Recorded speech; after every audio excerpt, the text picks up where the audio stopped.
Yo, yo, yo, happy Tuesday, everyone. My name is Justin Moore, founder of Creator Wizard, where I teach you how to find and negotiate your dream sponsorships. Back at you with another live stream. My life has been insane over the last couple weeks. And so I haven't been able to do my live streams. I appreciate your grace very much, but I'm excited to be back for another live stream. I'm in not my normal studio, as you can tell, but I am living out of a hotel right now because my house is being renovated. Among lots of other things that are going on in my life. But today we are going to be talking about why I am stopping my live cohorts of my Brand Deal Wizard course. If you're on my email list, you may have seen a post about this, and so we're going to talk about that today. I am live across YouTube and X and LinkedIn and Instagram. Oh, actually, thank you for reminding me, Justin. I need to remind myself that I need to go live on Instagram because there's a new way to do it. Okay, hopefully that's working. Yeah, super excited to be here for another live stream. Appreciate that this is kind of a lo-fi live stream. But I'm trying to make it work. We've got Jason Vaughn tuning in the chat. We've got John Willis. What's going on, John? We've got Bianca from my team tuning in. We've got Jason Fiddler. Good to see you here. Let me know how the audio is because, again, I'm using this wireless microphone and I want to make sure it's actually working. We've got Mascara and Moon Pies on Instagram. We've got Airborne Camera. What's up, man? We've got Susie Hickson, Brock Morrill, Rafael Elias Diaz, I think I got your name correctly. Good to see you over there on Instagram. Let me know where you're tuning in from, where around the world, because I want to hear from you. I miss you guys. It's like a weekly routine for me, and it's been a couple weeks since I've done it. So appreciate your grace there. All right, we've got some sounds good, sounds great. Audio is good on LinkedIn, loud and clear. Mike, okay, great. Okay, so obviously, these live streams that I do every week are for y'all. So any questions that you have around sponsorships and negotiations and brand deals, please feel free to drop it in the chat. We're going to be chatting about those a bit later in the live stream. Jason says, I look like a priest with my collar. Yeah, it's like right in the middle there. That's really funny. Should I go off to the side a little bit here? So yeah, there we go. Is that a little bit better? All right. Oh, I lied. You keep cutting out for short bits. Is it cutting out for anyone else? Let me know if it is or isn't or not. Hopefully it's not cutting in and out. It might be the internet also because I'm on like hotel wireless. So, I mean, I guess it is what it is. All right. Grounded in Maine podcast says I'm currently in Fieldale, Virginia, just moved to Maine. Awesome. Congratulations. Always wanted to visit Maine. We've got Mons Inc. from Bucharest. Some of our best friends are from Romania. So awesome to have you here tuning in. Let's see here. Do a Peter Lindgren and put it on your hat. Oh, maybe I should do that. That's funny. Not cutting out for me, says Jason. All right. Okay, so for those of you that don't know, you may have seen this announcement that this cohort number 11, which is of my Brand Deal Wizard program, is going to be launching in the next 2 weeks or so. And it's going to be the very last one that I'm doing.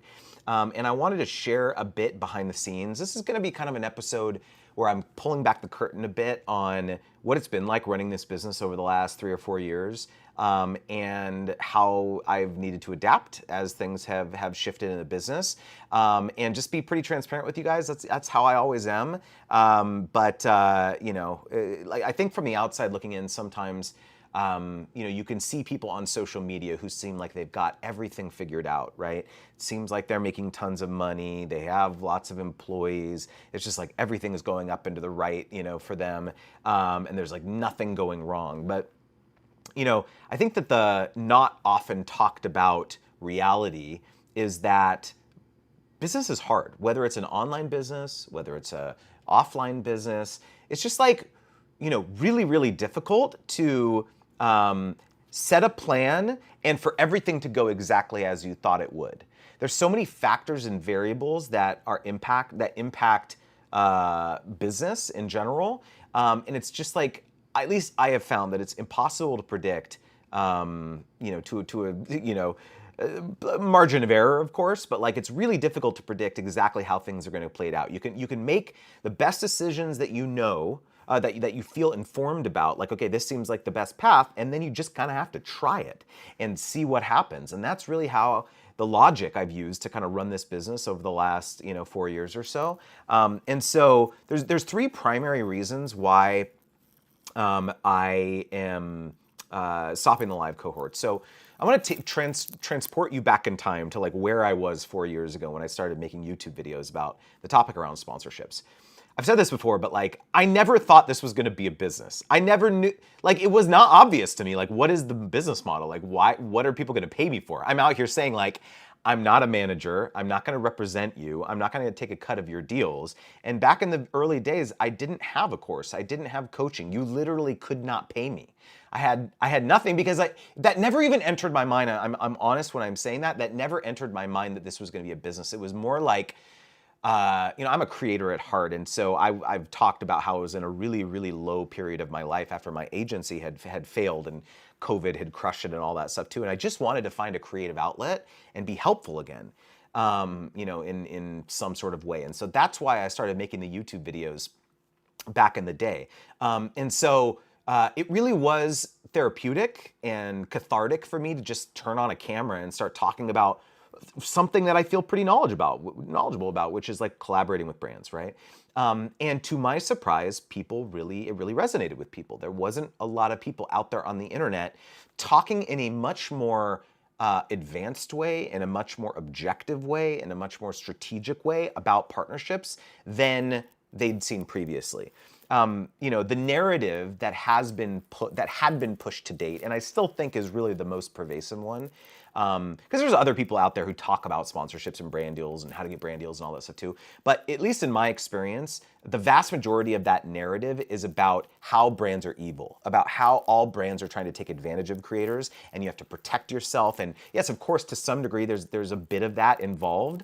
But throughout our 15-year career doing this, having done hundreds and hundreds of partnerships, thousands through my agency, I can count on one hand the amount of brand deals that went south, the amount of partnerships where it really, really went, and the brand was really, truly acting in bad faith. And so I felt like it was my duty to start, providing an alternate perspective. Like brand deals can be awesome. They can be mutually beneficial where everyone is super happy with the process. You feel, really satisfied and fulfilled and well compensated, and the brand is really excited about the output of the campaign and all that. And so I wanted to inject that narrative into the zeitgeist, so to speak. And so I think that that's what really resonated with a lot of people.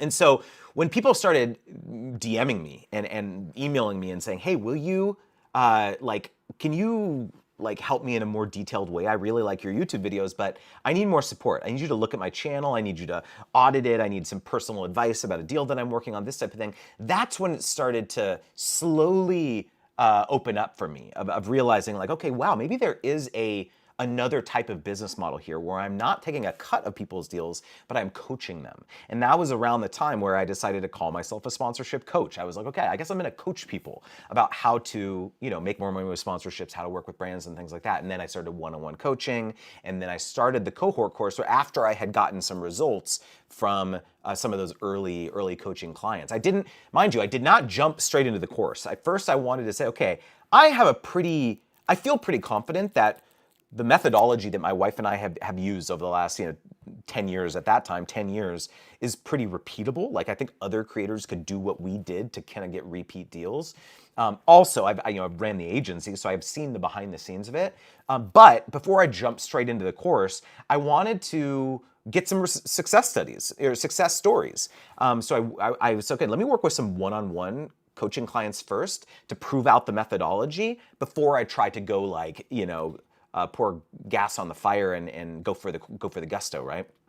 And so that's exactly what I did.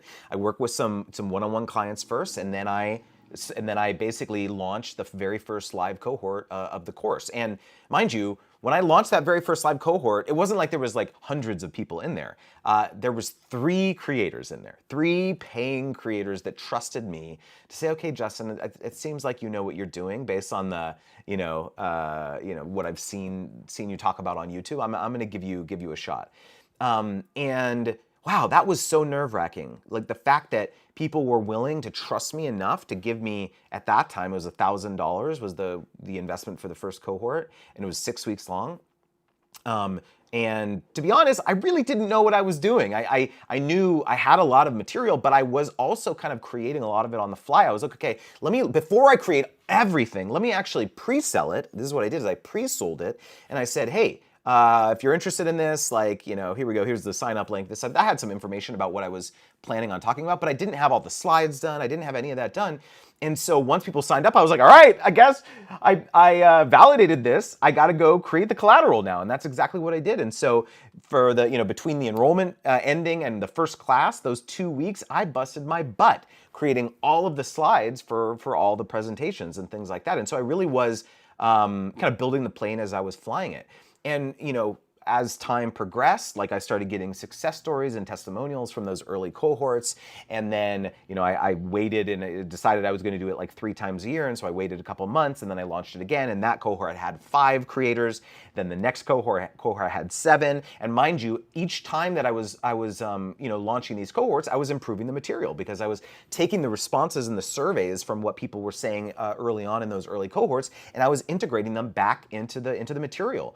One big change that I made early on was I went from a 6-week format to a 4-week format, and that was like a big change. And then cohort 4, I had 16 creators. Cohort 5, I had 42. Cohort 6, I had 48, I believe, or 49. Right, and so it was this really interesting trajectory of the cohort, and things were going well. And just to provide a little bit of perspective on what was going on in the world at that time. This was right in the middle of the pandemic and right in the middle of everyone being at home.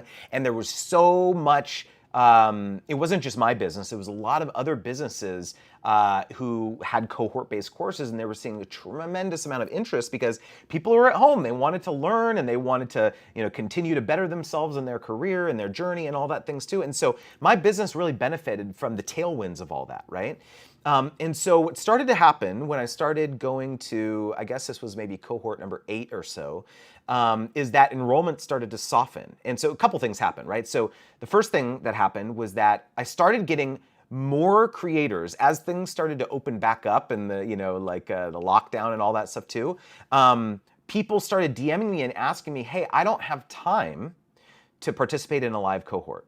Actually, first what would happen is that people would email me in those first 2 years and say, hey, I really want to learn from you. And I would say, great, but you have to wait 4 months until the next live cohort starts. And that's just a huge buzzkill for most people. They're ready, willing, they've got their credit card in hand and they're like, I want to learn from you. Where take my money? And I'm like, sorry, can't take your money for 4 months. And so obviously I would follow up with those people and 4 months later, but who knows, a lot of people were moved on. They weren't interested anymore. They did something else or they, this type of thing. So that was really painful for me to not be able to serve people at the exact moment that where they were ready to invest in themselves, right? So that was number one. The second thing is I started having people messaging me saying, hey, I want to learn this information, but can I just buy the replays of the live cohort? This is the first thing that happened is, hey, can I don't need the accountability. I don't need the live cohort. I just want to watch the replays of the course. And so that shocked me because I was like, these videos were not, they were literally just 90-minute, each week was roughly 90 minutes or so. And so there were these giant, massive video files of just a 90-minute, presentation and then Q&A and all that stuff too. So I didn't chunk them up. I didn't make them shorter videos into modules or anything like that. I was just it was just replays and people were like, let me buy that. And I was like, and so, I think this is actually a really good lesson for anyone listening here. If you're, thinking about doing courses or serving your audience in a way beyond sponsorships and things like that, is that you should listen to what your audience is asking for. right? And whereas before you may not have thought that that was something that they wanted, if people are messaging you and DMing you asking to pay for something that you don't currently offer, you should take that seriously. And so in this situation, I had multiple people saying, hey, can I just pay for access to the replays? And I was like, sure, let's give it a shot. And so I think like this was around cohort maybe 6 or 7 or something. I remember Josh Summers of All Things Secured. I'll never forget because he was the very first person who DM'd me and asked this. And so I said, I picked a price. I was like, okay, half. It's gonna be half the investment to like get access to the replays. He was like, sure, and he like paid right away. And so that blew my mind because that was the first time where it was like, wow, I didn't actually, like people are willing to learn this stuff. This stuff is so valuable for them to learn that they're willing to just, binge it on demand essentially, right? And so this was in the first kernel of this idea came into my brain that this might be an interesting way for creators to learn beyond the live cohort, right? So for those of you guys who are just tuning in, we've got More Than Grand, CBS Stewart, we've got Garen Boulani, Harrow Style. Good to see you here tuning in on Instagram. We've got Jenny Lou Yoga, Canadian Businesswoman Podcast, Sarah Dawn, Delilah, good to see you here. We've got She Fires in the chat. Awesome to see you all here. Angry Owl Outdoors, let me take a swig. So at that time, that was the first kernel in my mind of like, okay, this could be something down the line, but I still was very much set on the live cohorts, right? And so what started to happen around this time is that things got really, really busy for me and the business. Things were really exciting. We were having more interest in the cohorts, more interest in one-on-one coaching and things like that. And so around this time is when I hired Dee, which is, Dee Brissett is my director of operations. She started just doing office hours for the cohort because she's a previous alumni of the program, and started working with her really closely. We started working, more intimately on various projects and things like that, to the point where I was just like, you know what, Dee, like clearly like you have such an intimate understanding of like this business, you should just be my number 2. And like that, so this is how our relationship has evolved over the last number of years. And so I brought Dee onto the team. We have Russell on our team now who helps with a lot of coordination and social media strategy and admin and things like that. Bianca is one of our newest team additions as of about a little bit less than a year ago. And so as we've started growing the team, what happens then, right? Before, we had these 3 major capital injections into the business a year, right? So we'd open up the cohort 3 times a year, and each time there would be an open enrollment, there would be about a 10-day period where you could enroll in the course.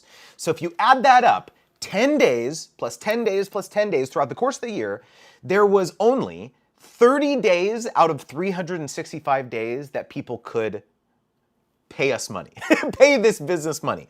And yet at the same time, we have these fixed costs now of headcount and full-time employees and other marketing related costs, website and email list and software stack and tech stack to run the business. And so there's all these other fixed expenses that those things happen every month. Those things are not happen every 4 months, right? And so what started to happen was we entered into this phase where every launch became so important, because if we missed it in terms of the top line revenue for that launch, it could seriously jeopardize the longevity of the business, right? And so one of my jobs as a business owner, because if I take a step back and I think here, okay, what is my ultimate goal at the end of the day? It's about impact, right? It's about how can I help the most amount of people transform their sponsor strategy. That's why I'm writing the book. That's why I'm launching the conference, the in-person event. That's why I do these live streams. That's why I do anything that I do. I'm very heart-led in all this stuff, right?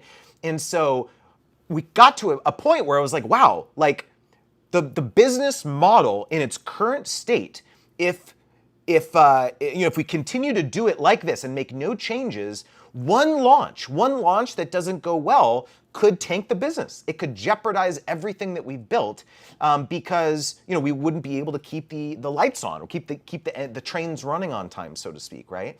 And so that's a very real problem, because at the end of the day, that's my job as the CEO, as the founder of this company, is to ensure that this business has the longevity to last, to continue to impact people for years to come, right? And so this is where I basically had to put my my ego in check, right? Because for a long time I was like, the live cohort is where the magic is. That's where everyone learns the best, and that's where there's so much amazing things that happen in the breakout rooms, and people get to network, and I love doing the live cohorts. But at the same time, there's all this data coming to me that's telling me that we should be looking into other ways to transfer this knowledge to people that it doesn't just have to be delivered in a synchronous live environment, right? And so this is where we started to investigate the on-demand version of Brand Deal Wizard. And so I'll spare you all the stories of everything that happened there, but we launched it. It was very successful. Hundreds of creators have gone through it, and so it really allowed me to see that wow, I had this assumption of this is the way in which I think people should learn this. But hundreds of success stories later of people who have signed up on the on-demand program, it's very clear to me now that there's everyone has different learning styles, right? And so this is why I believe that moving in this direction where we got the on-demand program plus the ongoing weekly coaching, which is our Wizards Guild program, which is what it's something we launched recently. It's those two things are going to be the core of our business moving forward. But obviously, we haven't run a live cohort in about a year, and we've had so many people asking, when's the live cohort coming? When's the last one? The last one coming? And so finally, we're here. Cohort 11 is going to be the very last live cohort, and it's gonna be amazing because I'm gonna put me and my team. We're gonna put our absolute all into it because it's kind of the end of an era, So it's I want to open up about this because online business is hard. It's really hard, regardless of what niche you're in, regardless of whether you're monetizing indirectly through sponsorships and AdSense and things like that, or monetizing directly through courses and digital products and things like that. It's hard. It's really hard. And so if you're not willing and you're not able to evolve with all the signals that are being sent to you from your business and from your customers and the market and things like that, it's going to be challenging to last for, especially to have that impact if you want to over the long haul. And so one thing I did want to share though, that I do think that there is a lot of value in the live cohort if you're interested in participating in the very final one.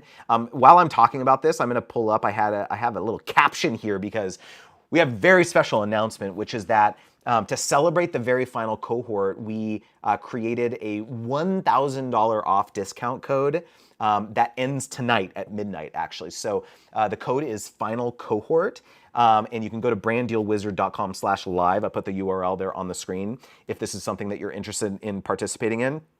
There's a couple reasons why the live cohort is better, I think, for certain types of creators. And so accountability, right? If you're busy and you know that the only way that you'll finally take sponsorship seriously is if you block off your calendar, you should absolutely enroll in this live cohort. The live Q&A sessions and the office hours, right? I mentioned that Dee on my team runs the office hours. And so if asking questions in real time, I also do Q&As at the end of my live sessions as well. So there's a lot of opportunity for interacting with me and my team and getting your personal situation addressed. And so if asking questions in real time like that and getting help with kind of your specific sponsorship challenges is valuable to you, absolutely, I would consider the live cohort.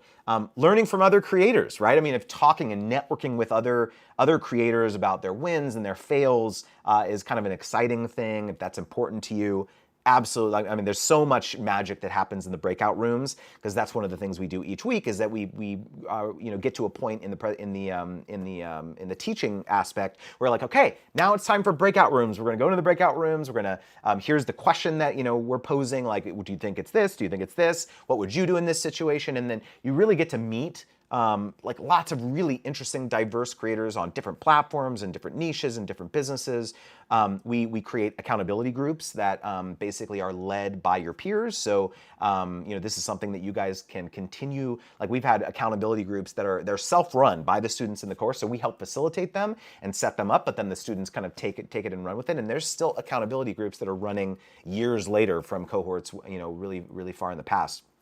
So the learning from other creators, and then just holiday season. I mean, it's right around the corner, right? So especially for this year, if you want to capitalize on those Q4 marketing budgets, if you want to kind of ensure that you can pitch and land more sponsorships this holiday season, then would absolutely love to see you in cohort 11. I promise you that this live cohort is going to be one of the most special ever. We got Delilah in the chat said it truly is an amazing course.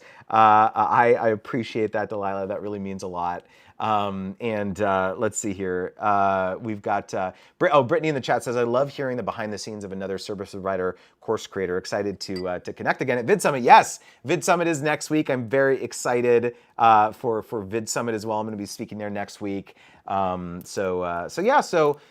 Any questions that you have about Brand Deal Wizard and the very final live cohort, please definitely let me know. Otherwise, would love to dive into Q&A today. Any questions that you have around negotiations and brand deals and sponsorships and things like that, please feel free to drop it in the chat and we'll have some fun.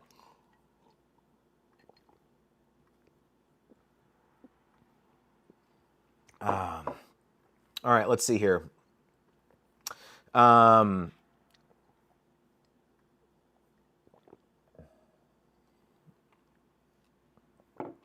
thing I just wanted to mention is that this has been a really, really long time coming, but my manuscript for my book is almost done. It is right at the finish line. I have to turn my so we have a launch date, January 20th. I think that's the first time I'm announcing this. January 20th is the launch date for my book sponsor Magnet. And I just had a meeting with my publisher to figure out when I need to get the final manuscript to them. September 16th. That's my date, and I'm almost done. I want to have. I've currently incorporated a bunch of notes from my editor, and I have to get it back to them for one final pass. And then I should be done. I'm writing a new ending, and I have kind of a new transition that I'm working on between the intro and the first paragraph, or the first chapter. But holy cow, guys, I can't believe it. I can't believe it. We're almost at the finish line to hand over the manuscript and get that whole process ready, and then going to shift gears into marketing the book, which is I'm also really excited about. So yeah, coming soon, Sponsor Magnet 2025. All right, we got a question here from a creator on LinkedIn. I for some reason, I can't see your name, so maybe you can tell me your name. But the question is, when considering brand deals, should I focus more on seasonality and tentpole events, or the type of audience the client has and the overlap with my audience? This is a really good question, and I think that the answer is it depends. Primarily because I've done hundreds and hundreds of campaigns for brands over the years through, both being a creator personally as well as running the agency. And the wins change drastically from 1 minute to the next internally at an organization. And so one day they may have this new feature or this new seasonal promotion or campaign, like let's say for the holidays, that is like the biggest priority internally, and the executive team, the C-suite, is saying like, this is the priority. Everyone has to focus on this.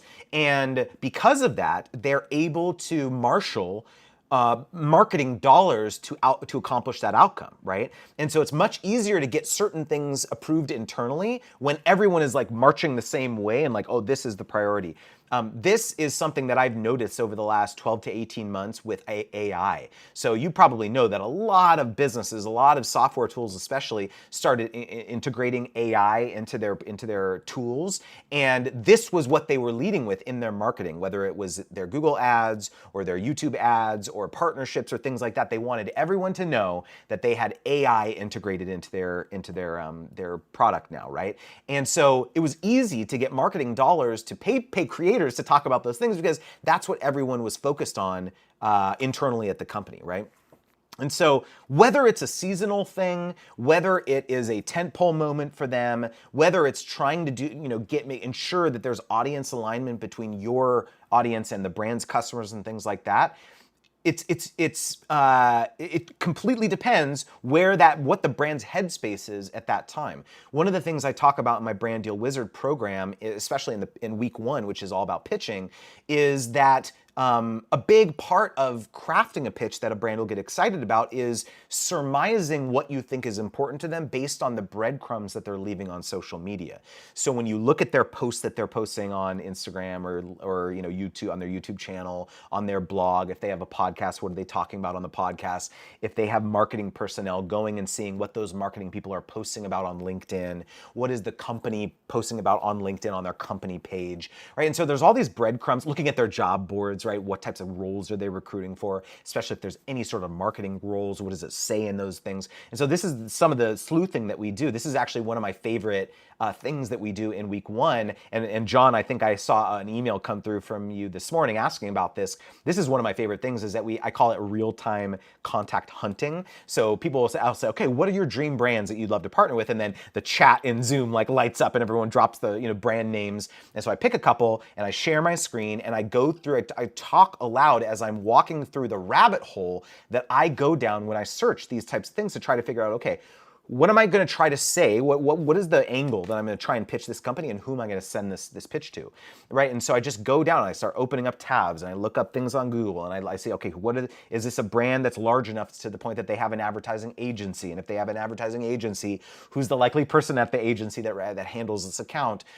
Looking to see what types of campaigns it seems like they would care about, right? And so there's those two things are the most important things. Is like, what are you going to say to them and who are you going to send it to? Those are the two most important parts about a pitch. And so it's all about doing that research so that you can get on their radar. And I think that this is the biggest trap when it comes to trying to speculate what you think a brand cares about. Is creators will just have this boilerplate template that they send to every sponsor. Hi, my name is Justin. I've got 40,000 YouTube subscribers. This is my audience demographics. I was born in St. Louis, Missouri. Blah blah blah blah. They just like rattle off these details that no one cares about. The brand deletes your email because they don't know who you are. They don't care. There's lots of people who have 40,000 YouTube subscribers. It may seem like a lot to you, but to the brand, it's kind of a dime a dozen. Sorry to be callous about this, but this is reality. And so it's not about you. It's about how can you help the brand accomplish an outcome, a business objective for them, right? And so this is why it's so important for you to do a little bit of this research in advance, 15, 20 minutes of research to try to ascertain what's going on in the brand's world so that you can pitch them something that they'll get excited about, regardless of how many followers you have and things like that, okay? So hopefully that's helpful, LinkedIn user, because I cannot see your name. We've got a question from Sarah Dawn. How to politely educate a magazine that their timelines are, well, just too short to get good quality products turned around in the time they give, especially for international folks. That's an interesting question. So Sarah, maybe you can give me a little bit of context here. Is this meaning that they're going to feature you in an editorial spread, or are you going to give me a little bit of data on or a little bit of context on what type of partnership this is with them, and maybe that'll help me give a better answer. For those of you guys who are just tuning in here, I just wanted to mention that at midnight tonight, this promo code right here, Final Cohort, which gets you $1,000 off my Brand Deal Wizard live cohort, that's ending. This is the very final live cohort that we're doing. The first class is on September 10th. And so you can go to branddealwizard.com/live to see the live schedule. And for those of you, by the way, if you want to participate in the live cohort and you want that accountability, but there may be 1 or 2 dates that you have conflicts or something, we post the replays to the live cohorts within 24 hours, so you can always catch up. Okay, so, John Willis has a question about Brand Deal Wizard. In Brand Deal Wizard, I know you cover how to find contacts for brands, but do you have a list of contacts too? Yes.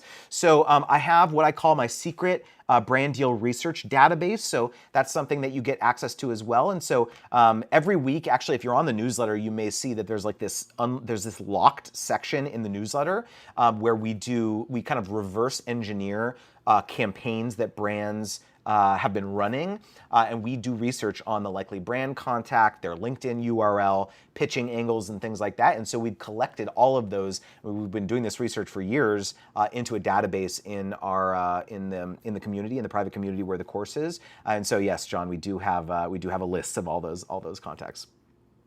All right. Okay, John says, Justin is legit a genius. How he doesn't have 1 million subs is beyond me.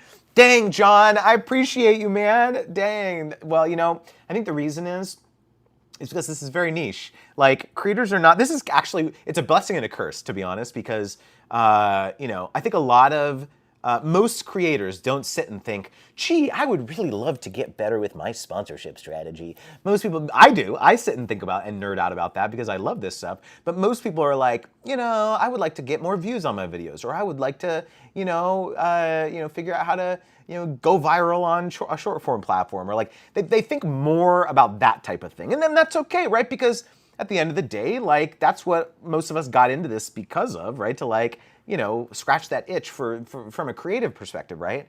And so I've really struggled, to be honest, to figure out how to appeal or to try to speak to those creators who aren't, you know, who aren't all of you on this live stream, because you guys are the diehards, right? You get it, right? But the vast majority of people are more interested in, like, what's the hack, what's the tip, you know, to, like, help me go viral and all that stuff. And so I'm over here being like, hey, I can help you get sponsorships, but it's not a get rich quick scheme. It's going to take a while. It might take months. It might take like a year for you to actually see results from some of these things.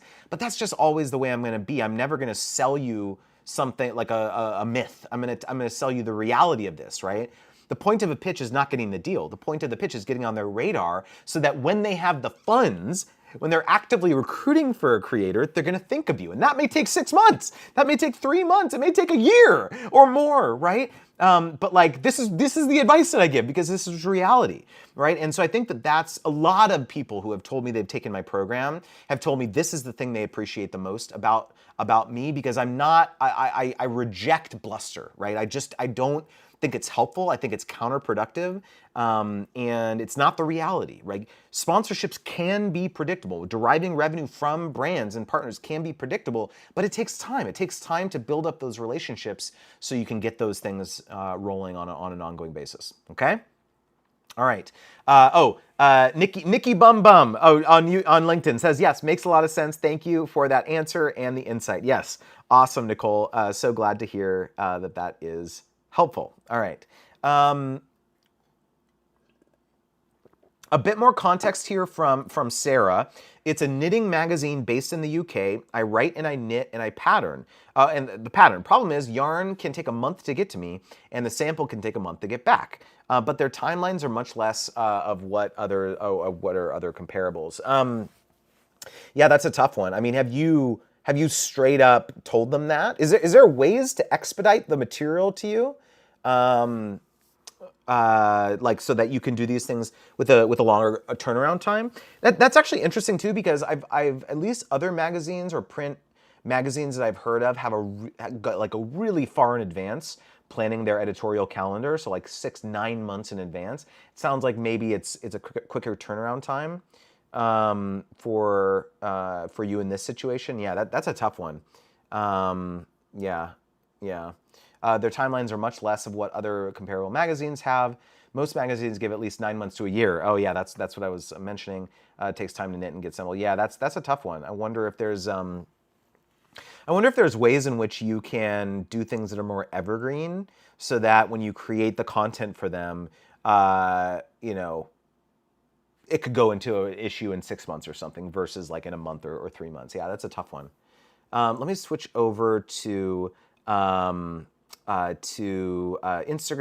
Oh, we got David from Airborne Camera saying, I'm gonna hop off. Brand Deal Wizard is the best program that I have found. David, I appreciate you very much, man. I really, really do. And you know what? I'm gonna take a screenshot of that one. You know I am. Let's go. There we go. Appreciate you, man. Let's see here. Your Tampa bestie. I have used your methods of reviewing previous campaigns, included my analytics, and followed up several times, and provided how my audience would love a collaboration, and the brand has repeatedly passed. Thank you for sharing this. Is this one brand in particular that's repeatedly passing? Have you tried this with multiple brands? Maybe you can give me a little bit more context on this. So first of all, I want to applaud you for doing that, because most creators don't do that. And the very fact that you did that, even though they are repeatedly passing, is absolutely differentiating yourself from other people that they're potentially partnering with.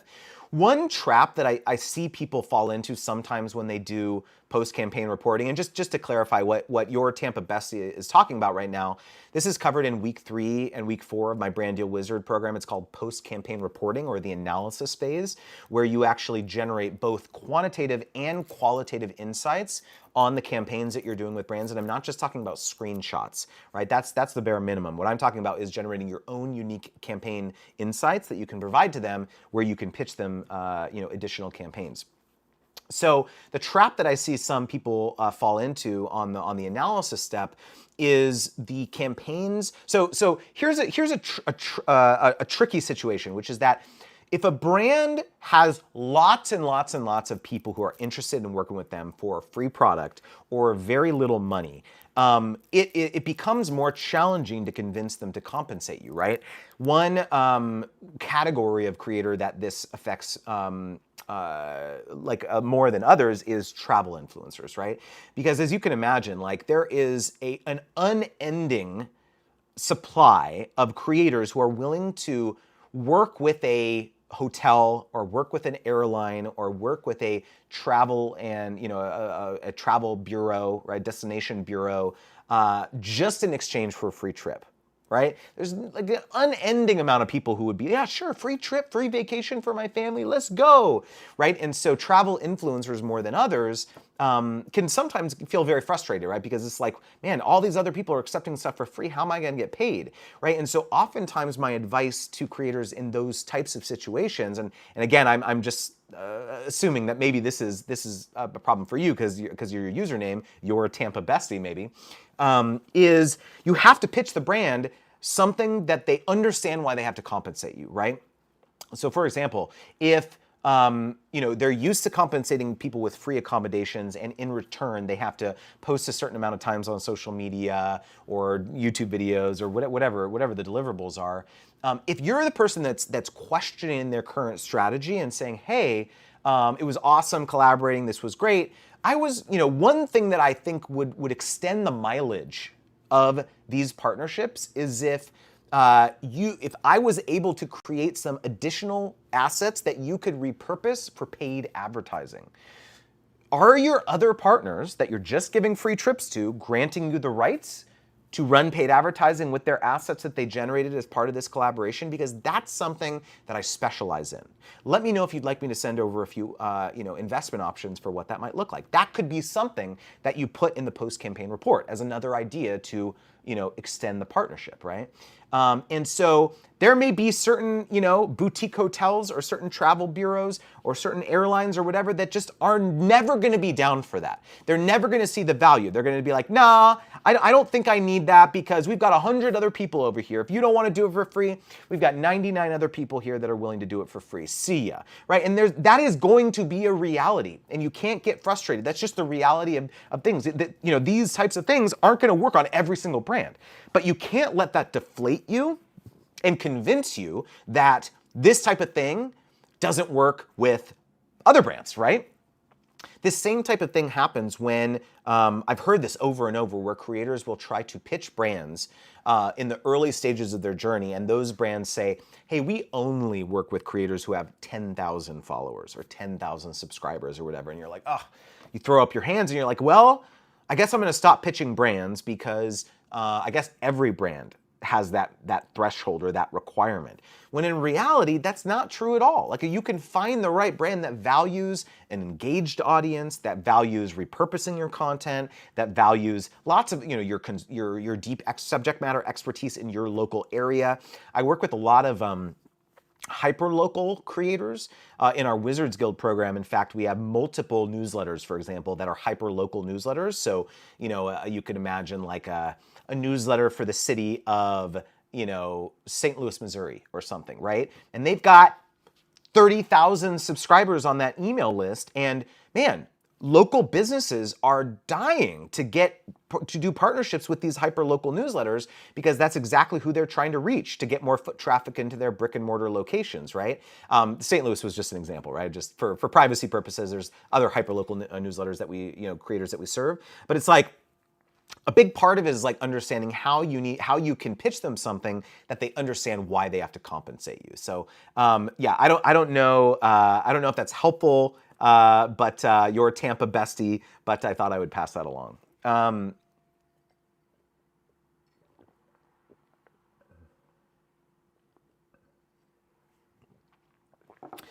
We got another question here from Mommy and Daddy Moments on Instagram. Good to see you here, another Brand Deal Wizard alum.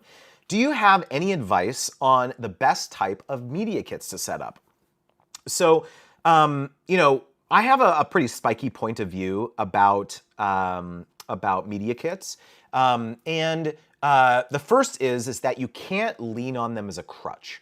One mistake that a lot of people make when they put together their media kit is they spend so much time making it pixel perfect.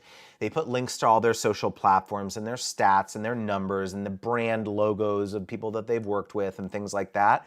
But it's really not that useful. This is all pretty much data that brand could have figured out like on their own, short of, they click around to your various social platforms and things like that. The trap that a lot of people get into is they also tend to include pages that list their rates or packages that brands can pick to collaborate with them. So they say, pick package 1 through 5. They all have different deliverables in it, and here's the investment for each thing. Which one do you want to pick? And not only are you price anchoring yourself, you're leading the witness by saying, hey brand, this is how I think the best way that I can collaborate with you. And then the brand looks at that and they're like, well, number one, not only was our budget 10x that, but none of these things that they're proposing in these packages really are something that we're excited about. Or maybe, yeah, we like package 3, but we don't really care about those other things in there. So like, why are we paying for this if we don't want those other things, right? For just quick example, random example, is that you may include like TikTok, like a syndication. You're going to post on Instagram, but then you'll syndicate it on TikTok, same video, and you'll amplify it. In your mind, you're like, oh wow, the brand will love the fact that they're getting more exposure to my TikTok audience too. But the brand is over here thinking, and they have a company policy that they do not post anything on TikTok. They don't have an account. They just, for whatever reason, this was a thing for a long time where brands were like, we don't want to have anything being posted on TikTok. And so the fact that you were going to syndicate it on there, they can't move forward with you because they think, well, I guess that's how they do it, and so we can't work with them, right? And so there's this weird red tape sometimes internally at organizations that you may have no idea about. And so what a better way to approach a media kit is to think of it as the bones of your proposals that you will ultimately send out to a brand. And so what I mean by this is that when you put together a proposal for a brand, the meat of it is going to be the goals that you ask them about, right? Like whether it's awareness or repurposing or conversion. You're going to talk a little bit more about your business and the type of professionalism that you have. One of the things I talk about in my Brand Deal Wizard course in week 2 is the different pricing styles and why it's very important to understand the best one and how you can illustrate that and articulate that to the brand about why partnering with you is different. Quick anecdote, like one thing that I say in the proposals that I put together is I talk about the psychographics of my audience. And I say, hey, it's not just 30,000 creators. It's 30,000 business-minded creators. These are people that are not just screwing around on TikTok to have fun. These are people who are trying to make money from their online creator business. That is a fundamentally different type of person. Right? And so these are the things that I talk about in my proposal, right? And then you've got the packages, and then, yeah, you've got other information about the demographics and things like that too. And so the reason that I think it's helpful to think about a media kit as the bones of your proposal is because really at the end of the day, that's what you should be sending to a brand, is a fully customized, a fully bespoke proposal that is exactly exactly speaks to what they identified as their pain points on that initial discovery call. So hopefully you're able to ascertain some of their objectives either through email or ideally through a conversation where you get on a phone call with them, you get on a Zoom call, you do your research beforehand, you ask questions, and then you get a bunch of data, and then you're able to put that into the proposal and ensure that whatever you're proposing is aligned to their objectives. This is probably one of the biggest takeaways that you'll have going through my Brand Deal Wizard program is how important it is to tie what you're proposing to their objectives. And so I go into that in a lot of detail in week 2. And by the way, if you are just tuning in, use code FINALCOHORT for $1,000 off, cohort number 11, our very final live cohort for Brand Deal Wizard. You can go to branddealwizard.com/live, and these are the types of things that we talk about in the program. It's going to be an absolute blast. One special thing that I haven't actually shared yet, first little exclusive tip here, is that one of my best friends, Jay Klaus, who is the founder of Creator Science, is going to be gracing us with a guest session during the live cohort. So he's going to be talking. We're going to be talking live about how he restructured his sponsorship strategy and doubled his sponsorship revenue year over year. So I mean, this is a real case study. I worked with Jay last year to kind of restructure how he was doing his sponsorships, and he's literally doubled his revenue. I mean, this is by his own admission. He was looking through his QuickBooks and recently shared this with me. So I was like, dude, you have to come into the final live cohort and share this because this is an amazing case study. So yeah, can't wait to have Jay come in and do a guest session for us. All right. Your Tampa Bestie said, so helpful. Love to see it. Yes, love to see it here. We've got Yo Soy Lily. We've got Marianne Cresp. Good to see you here, Marianne. We got Lou from Reluctant DIYers. Okay, I just want to give Lou a shout out real quickly here. Let me tell you how amazing Lou is, okay? Lou joined our 7-day pitch challenge that we did 6 months ago, maybe. He got so much value out of it that he joined the on-demand version of Brand Deal Wizard. And he emailed us recently and was like, you know what? I really, really value the accountability aspect of getting to, learn this stuff, network with other creators. Is there any way that I can participate in the live cohort of Brand Deal Wizard? So we worked out a little deal since he's an alumni of On Demand where he was like, we're having him join in to the live cohort as well. So Lou, I appreciate you, man. Honestly, I want to just real quickly, I want to read, I hope you're okay with this, Lou, but this absolutely meant the world to me. And I want to read what Lou emailed us like not that long ago. Can I just do this? Because this made my absolute day. Lou said, I have seen how involved the Brand Deal Wizard team is. Both you and Dee actually care. You're not just selling a service simply to make money. There is another goal and mission at the forefront, even though I know you're a business trying to make money. That makes a huge difference for me.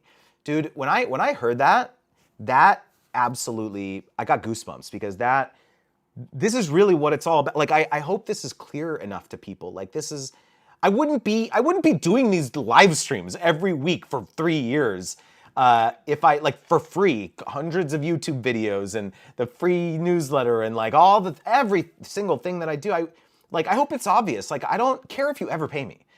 If you can have an impact in your business just from the free game that I'm spitting here on a weekly basis, like, hell yeah. That's why I'm writing the book, candidly, right? I know for a fact that, this book, $20 book or whatever I'm going to charge for it, there's going to be lots and lots of people who never, ever, buy anything else from me. Coaching, courses, whatever. I don't care. It's about impact for me. I feel like this next chapter, I feel it's a calling. I feel like I want to help people avoid the mistakes that we made early on in our journey. And so, Lou, that just means so much to me because the fact that It's one thing to say it, but for people to really believe it and to feel it, that's another thing entirely. And so that really, really means a lot to me, man. Lou said here, sign up, people. This training is so worth it. This is what sets the program apart from so many others, dude. I appreciate that so much, man. Honestly, you have no idea. You have no idea. And of course, I'm going to screenshot the heck out of that testimonial. Appreciate you very much, man. All right, let's see here.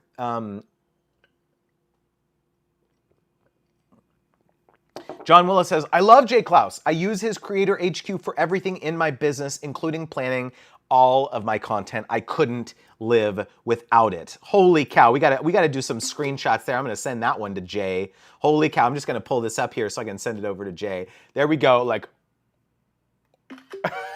there we go, there we go. Oh my God, doing screenshots live like this is always like my favorite thing. God, where's the time? Where's the time fly, guys? This is already crazy. Nicole says, gonna hop off before 4 p.m. obligation my time. No worries, Nicole. Good to see you here. Thanks again for tuning in today. We've got Jen Estacio tuning in. We've got Monty Weaver. What's up, dude? Long time, man. Long time. Good to see you here. We've got La Love 1010. Good to see you here. We've got 1010 Girl. Tuning in. We've got Daposhu Unicorn. Good to see you here. Darker Side Performance. Good to see you here. Dark Side Performance. Good to see you here as well. Yeah, so I think I missed a question a bit earlier up. John said, my boy dropping free golden nuggets here. I can't write fast enough. I know, man. You can't write fast enough. I appreciate you, dude. Let's see here. There was a question I wanted to answer and I missed it. Oh, here's one from John. Twofold question. What's the most you've made from one brand deal and what's the best brand you've ever worked with? It's an easy one. I actually just wrote a story about this in the book. The most we've ever made from a single brand deal is, well, actually, well, okay. The most we've ever made from a single brand deal for a single post was $50K. But the most we've ever made from a total brand deal, but it was multiple posts, is like close to $80K. Yeah, and so that was those were pretty awesome awesome brand deals. Let's see, and what's the best brand that you've ever worked with? The best brand that we've ever worked with. You know, I think one thing that's coming to mind immediately for me is my wife and I have done some amazing partnerships with Nintendo. This was actually just recently, over the last, it was like a 6-month partnership or so, and we did 8 different posts with them. And I think the reason that it was so awesome was that our kids absolutely went bananas for, they're obsessed with their Nintendos and Nintendo Switch and everything. And so basically we were getting, not only do we get like multiple Nintendo Switch consoles, but we got like every game, like all the games that were coming out, like each month that we were doing the partnership. And so our boys' brains, just like their minds were blown. And so yeah, like that stands out in my mind as like a recent thing. But it was because our kids were so excited about that partnership. That was really fun. And they're just an awesome company to work with. So yeah, Nintendo, I think that one stands out in my mind. But yeah, I think that's probably, we've done, my wife and I have done over 550 sponsorships personally over 15 plus years doing this. So like we've worked with a lot of brands, and I've done thousands through the agency. And so yeah. What's another one? We did a deal with Walmart one time that was super fun. We got to fly down to LA. And my wife, we had a cooking channel. We still have it, but like we haven't posted on it in years. But for years we were doing every Tuesday. It was called Tasty Tuesday. My wife would do a new recipe and I was the taste tester. And because my wife just absolutely loves cooking and baking and everything. And so as part of that, my wife got an opportunity to do a deal with Walmart for the big game. I can't call it what it actually is, but we got to go fly down to the YouTube space in LA, and we filmed this big production where my wife was a judge. So there was like finalists, and there was like multiple creators, and basically they were finalists. You got to like enter into a contest to create a big game dish, like for halftime or whatever. And then there were like a couple finalists, and then we got flown down, and it was like they did this filmed event to recreate the dish. And then my wife was one of the judges, and there was like a winner that was crowned, and they won like cash and prizes, and it was amazing. And there was probably 50 to 75 people on that production shoot. It was a big deal. Like it was, there was like a whole bunch of media that ran with it for Walmart, and it was a lot of fun. So we always really enjoyed opportunities like that where we got to travel and do cool things like that. So that's another one that stands out. We've actually gotten a lot of opportunities like that to go travel and do things. I actually, just as a little bit of teaser, I tell a lot of these stories in the book. Because I really wanted the book to have practical examples, not like feel super textbooky. So that was one of the things that I really tried to do when I did my like kind of second pass on the book, was like, okay, this feels like a textbook right here. I'm gonna like add a story, or I'm gonna add an anecdote from another creator. And so I really wanted to make it feel real, because it is, all this stuff is derived from real examples, but that was like one thing I was very conscious to do in subsequent drafts of the book, was to like make it feel tangible. All right, guys, we're at time. We're a little bit over, but I'm just going to do one final plug for the 107 of you on here. Would absolutely love to have you in the very final cohort of Brand Deal Wizard. This ends tonight at midnight Pacific Standard Time, so you've got 11 hours to redeem this. Again, the code is final cohort for $1,000 off. You can go to branddealwizard.com/live. We've had hundreds and hundreds of creators go through the program. If you want to look at the testimonials, we have hundreds of testimonials on that page. And by the way, it's a new sales page too. Oh my God, I didn't even mention this. Can I just like brag real quickly for a second here? This is a brand new sales page for the course. Can I just like quickly just tell you how excited I am, because this is a brand new sales page. All right, let's check this out. Check this out, guys. What do we think of the live cohort page? Oh, let me turn off the captions so you can actually see it. Captions, turn that off. All right, here we go. Yes, here we go. This is a completely brand new redesigned sales page. There's all sorts of fun copywriting and testimonials and videos, and talk about why my coaching is different, and it goes through in detail who Brand Deal Wizard is and isn't for, more testimonials, all the different things that are included in the program. Okay, check this out. I'm so excited about this. Watch this. So when you scroll down, I have my sponsorship wheel. Watch this. When you scroll down, watch this. Here we go. Oh, look at that. It changes as you scroll down. The part of the wheel is like highlighted. Isn't that? Guys, is that not dope? Is that not so dope? Like, that is so cool. So anyways, talk all about the bonuses, how you can get access to Gifted to Paid for free, for participating, all the guest expert sessions that you get access to. I have the schedule here if you want to go take a look at the schedule. So what do we think here? Let me know in the chat. Who's going for it here? Who's going to be joining? Let's go. Let me put this back up on the screen here one final time. Final cohort, $1,000 off, branddealwizard.com/live. Would love to see each and every one of you in there. And hope to see you back next week for another live stream, y'all. All right, peace. Have a good one.